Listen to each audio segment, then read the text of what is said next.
Oke, beberapa hari terakhir ini, ada satu bisikan yang makin lama makin kencang di seluruh Timur Tengah. Ini bukan gosip biasa loh, ini rumor yang begitu kuat, yang meskipun belum ada buktinya sama sekali, udah bikin para analis geopolitik garuk-garuk kepala. Yuk, kita coba bedah bareng-bareng apa yang sebenarnya terjadi di balik layar.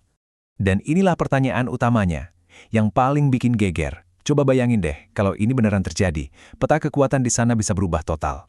Dan ini juga menjelaskan kenapa spekulasi liar ini bisa menyebar secepat kilat, baik di media sosial maupun di forum-forum intelijen. Jadi kita punya dua cerita yang benar-benar bertolak belakang kan. Di satu sisi ada rumor heboh soal Netanyahu tewas atau terluka parah.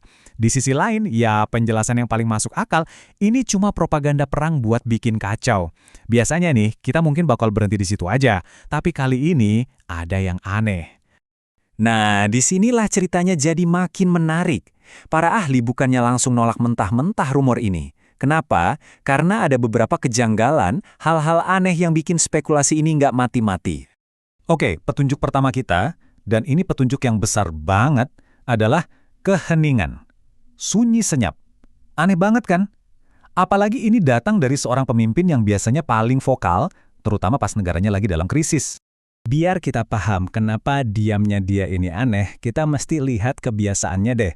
Dulu-dulu, setiap kali Israel kena krisis besar, Netanyahu itu punya pola yang gampang banget ditebak. Dia pasti muncul, kasih pidato ke rakyatnya, datang ke markas militer, pokoknya nunjukin kalau dia yang pegang kendali.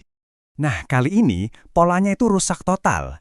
Dia jarang banget kelihatan di publik, beda banget dari biasanya.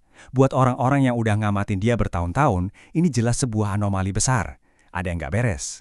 Dan ini mungkin pertanyaan yang ada di benak kita semua kan? Di zaman serba digital kayak sekarang, buat ngebantah rumor ginian kan gampang banget. Cukup rekam video pakai HP, posting, selesai. Tapi, kok itu nggak dilakuin? Kenapa mereka nggak pakai cara paling simpel buat nutup semua spekulasi ini? Oke, sekarang kita geser sedikit fokusnya. Kita lihat bagaimana ini semua berubah jadi perang narasi. Karena ini bukan lagi soal apa yang diomongin, tapi juga soal apa yang sengaja nggak diomongin dan siapa yang sebenarnya megang kendali informasinya. Dari sisi lawannya, ceritanya konsisten banget. Media-media yang pro-Iran itu terus-terusan bilang serangan mereka berhasil. Bahkan mereka klaim ada korban jiwa di tingkat pimpinan. Tentu kita harus skeptis ya, tapi narasi ini terus dipompa dan jadi bagian penting dari perang informasi ini. Penjelasan resminya sih, katanya ini karena sensor militer ya. Ini prosedur standar buat ngelindungin informasi penting dalam perang. Tapi, beberapa pengamat ngerasa sensor kali ini tuh kayaknya lebih ketat dari biasanya. Dan itu seringkali jadi pertanda kalau ada sesuatu yang lebih besar lagi yang sedang ditutup-tutupi. Nah, ini penting banget buat kita pahami ya. Ini bukan sekedar gosip yang nyebar di media sosial.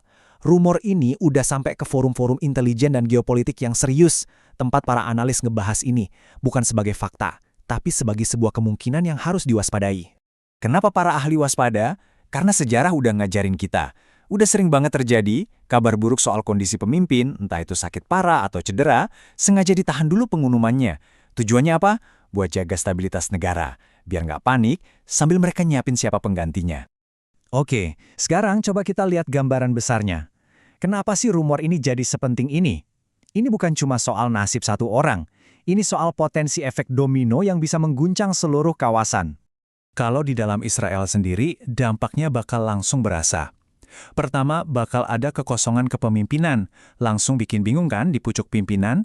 Kedua, politiknya pasti langsung bergejolak. Partai-partai bakal rebutan kuasa. Terus yang ketiga, struktur komando militer bisa jadi dirombak. Ini domino yang jatuhnya bisa cepet banget. Dan efeknya nggak mungkin berhenti di perbatasan Israel aja. Jelas gak? Kejadian kayak gini bisa jadi pemicu eskalasi konflik yang lebih gede lagi, menarik kekuatan-kekuatan besar seperti Amerika Serikat, dan menciptakan ketidakstabilan masif di salah satu wilayah paling panas di dunia. Jadi, setelah kita lihat semua keanehan dan potensi dampaknya yang ngeri banget, kita balik lagi ke pertanyaan awal. Apa sih yang sebenarnya lagi kita lihat di sini? Di mana batas antara spekulasi dan kenyataan? Tapi, dan ini yang paling penting buat digarisbawahi, sampai detik ini sama sekali nggak ada konfirmasi resmi apapun. Nol, baik dari pemerintah Israel atau dari media-media besar internasional. Jadi semua yang kita omongin ini statusnya masih spekulasi ya. Pada akhirnya kita cuma punya dua pilihan, dua kemungkinan. Yang pertama, ini semua cuma kampanye propaganda yang canggih banget, yang tujuannya emang bikin kita ragu dan bingung. Atau, kemungkinan kedua, kita ini lagi ngelihat bayang-bayang dari sebuah kejadian besar yang sesungguhnya yang belum siap untuk diceritakan ke publik.